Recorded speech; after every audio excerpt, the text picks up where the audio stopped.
Patrick McNeil back here with you at the intermission. It's time now for another one of our local hockey spotlights. We're talking about the Membertou Miners Junior B team, who are in the middle of the first round of the playoffs. We've reached out to assistant coach Brian Fitzgerald, and Brian, right now the team in a series against Pictou County. Pictou County currently leads 2-1. What does this series look like thus far? The game's been very good, very physical. Both teams are very talented. They are strong. They are strong in the offensive zone. Again, so are we. They're equally matched. The scores are not indicative of the games, although the second game we won in overtime at home. First game, I believe, was 6-4. The last game was 6-1 in Pictou. We had a couple of injuries at that particular time. 3 of our heavyweights were not in the game. Looking forward on Friday night, we hope to rebound. Hopefully we'll have a big crowd. That particular evening is going to be Blizzard night as well. So Blizzard hockey players, if they show up with the jerseys on, they get in for free, and we're going to have a lot of girls cheering for us, I hope. That sounds like it'll be a good atmosphere. Just how was the regular season? Was this what the team expected to be in terms of a performance on the ice? Just how was the year for the Miners?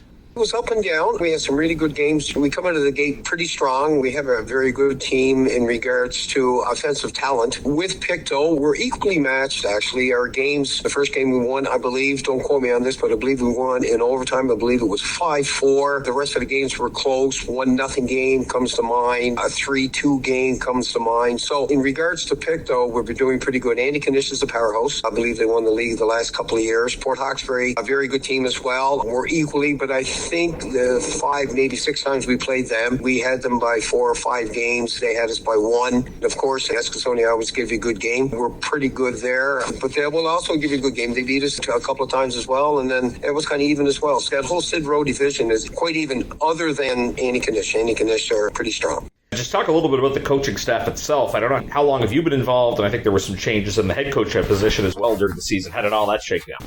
Justin London, Brandon, and company purchased the team, and I was on the bench last year at Sydney Academy. Prior to that, City Minor Hockey, of course, summer programs, etc. I had 2 young fellows that were in hockey since a young age, so I spent a lot of time at the rink. And Shane as well in Glace Bay. A very good coach, very knowledgeable, ran quite a few programs through the Glace Bay Minor Hockey Association, so he has a really good resume as well. So I like to say we play the good cop, bad cop, but it's working out really well. And Mr. Bud, Matt Budden's been around the minor program for a while, so he has the ins and outs of how the program and how the whole situation works in regards to attracting players and trades, and he's a great asset. Brian Fitzgerald joining us here. He's with the Membertou Miners, one of the assistant coaches. Should ask about some of the players. Wanted to start with Trey Sturge, though, because he has, of course, experience with the Cape Breton Eagles, played a few games here. How's Trey been for the Miners this year? Unbelievable. He is a very knowledgeable player. I, at times, don't even want to take him off the ice. He knows the game very well, doesn't get excited, controls it. He knows when to slow down. He knows when to pick up the play. He's got great vision. He's got very good hands, and he's definitely a leader in our club.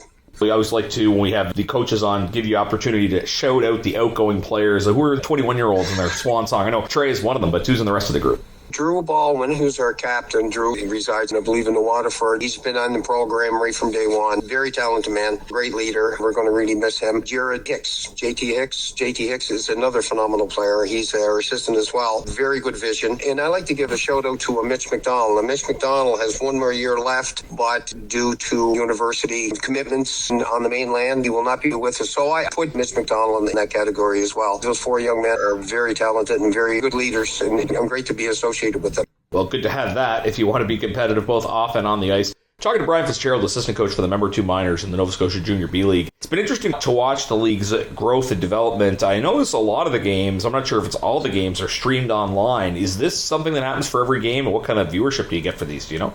It's another great question. I know Mr. Lund, Justin Lund, has looked at that, and he's promoted that very much to the point where now you get a call or a text saying, hey, geez, watched the game last night. So it's been well received. One of the games that have been received is, of course, you have that rivalry between Scotia and Membertou, the Eagles, of course, and the Miners. And from what I hear, a lot of the folk, they'll watch that game on TV and still get excited to see that game. And it usually is a really good game of hockey, back and forth all the time, and very competitive. Hats off to the league. My son played for the Glace Bay Miners. Miners. I have a little connect with that, and when he did play for the Glace Bay Miners, it was a good program, so I'm quite happy myself to be part of the program, and it gives the opportunity for the children here in Cape Breton to play at that level, taking consideration the university and now NSCC and the new NSCC, which is then on the waterfront. It hopefully will keep some of these children home so they can play at a competitive level and be able to pursue and continue on instead of having to move away. Last one I wanted to ask, what is the traveling support like in that league? For example, in this series with Pictou County, are you going to see any Pictou County fans there Friday? Have any of your fans been making the trip to Pictou County for those games?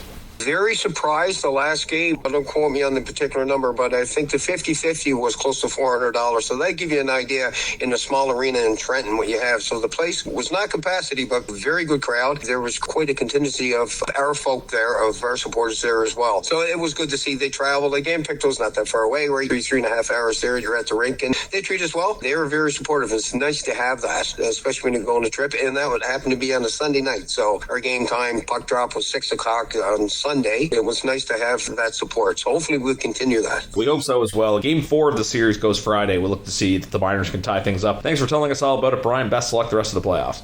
Thank you very much for your time. I appreciate it. That's Brian Fitzgerald, assistant coach for the Membertou Miners Junior B hockey team. You're listening to Celtic Abota, Cape Breton Eagles Hockey, 1270 CJCB.